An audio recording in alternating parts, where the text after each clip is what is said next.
like to move on as quickly as possible. I'm just going to introduce you by name and then ask that you tender your opening statement for the record so we can move forward with the questions and hopefully get done before the votes. First, we have Rear Admiral William Lee as the Deputy for Operations Policy and Capabilities for the U.S. Coast Guard. Second, we have Ms. Janice Ayala, who is the Assistant Director for Domestic Operations, Homeland Security Investigations for the Department's Immigration and Customs Enforcement. We have Mr. Kevin Makalinan, who is the Acting Assistant Commissioner, the Office of Field Operations, Custom and Border Protection. And finally, we have General Kostelnik, who is the Assistant Commissioner, U.S. Customs and Border Protection, Office of Air and Marine.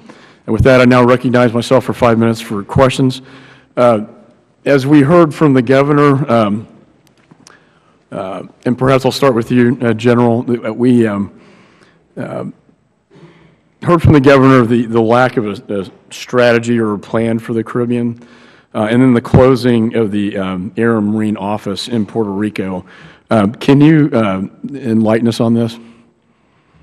Well, I would mention in the area of strategy, I think you all are aware that the Caribbean Border Interagency Group has been formed by not only of the representatives of the colleagues here at the table, but others in the host nation, and that has provided, I think, a fairly substantial improvement in local strategy associated with the combined assets of the Federal Government and the State of Puerto Rico, there in the Western Caribbean.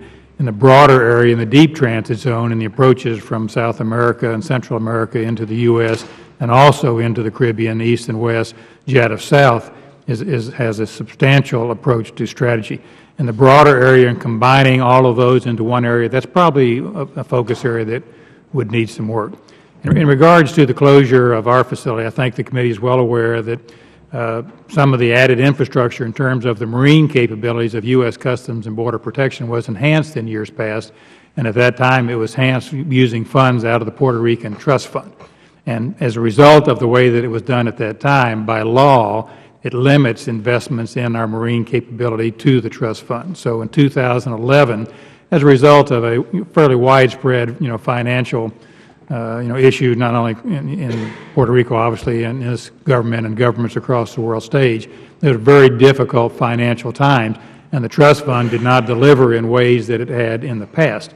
And so the support from the trust fund for various agencies were reduced at that time period, and it resulted in a shortfall in our marine operations that we couldn't cover. We couldn't cover by other appropriated funds, and we didn't have the resources. So as a result of that, we looked at the 4 operational marine branches we had on the island itself. We looked at the least productive of the 4 branches, retained the most important branches of Fajardo, Ponce, and Mayagüez, protecting the east and west and southern approaches to the island, and we did close just the marine branch in San Juan Harbor.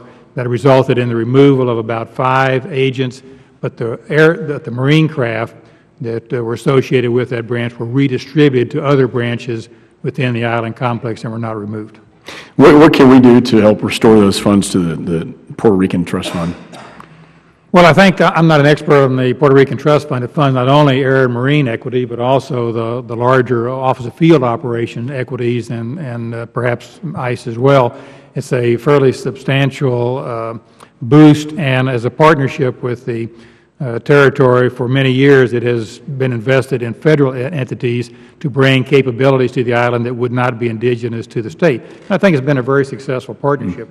I believe the trust fund equities are delivered by fees associated with trade and travel in the island, so part of that is driven by the economy of the day. As the economy and trade improves, and I think those things are increasing as we speak, the trust fund will recover.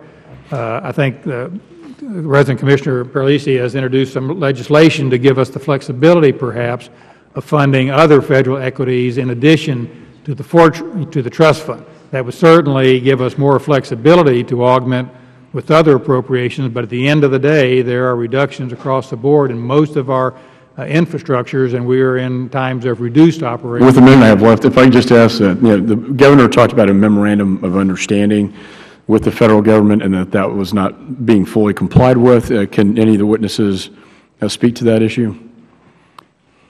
I think he was referring to the forfeitures Fund as well. So the Puerto Rican Trust Fund, I think, is delivering consistent with the memorandums. There are other memorandums that deal with material goods, boats, aircraft, narcotics, weapons, cash that are going to seize by a combination of state and federal law enforcement agencies in the territory. Those go into a federal forfeiture fund. I'm not personally familiar with that MOU, but I'm sure there is a document that specifies what the arrangements will be. About 25 seconds. Anybody have any comment on that? Yes, sir, if I can comment. We've almost shared approximately $12 million where we've either recommended or actually asset shared with the Puerto Rico government, and that's in funds, equipment, and so forth. And those are based on local agreements with different departments of police. Some of those funds have to go through, obviously, the Treasury Asset Forfeiture Fund in order for them to be fully forfeited, and that takes some time. So there is some money pending, but we constantly live up to ensuring that they have all of the asset sharing opportunities they have, and that's why we have nearly 80 task force officers assigned to 4 task forces in the Puerto Rico area and San Juan. Okay.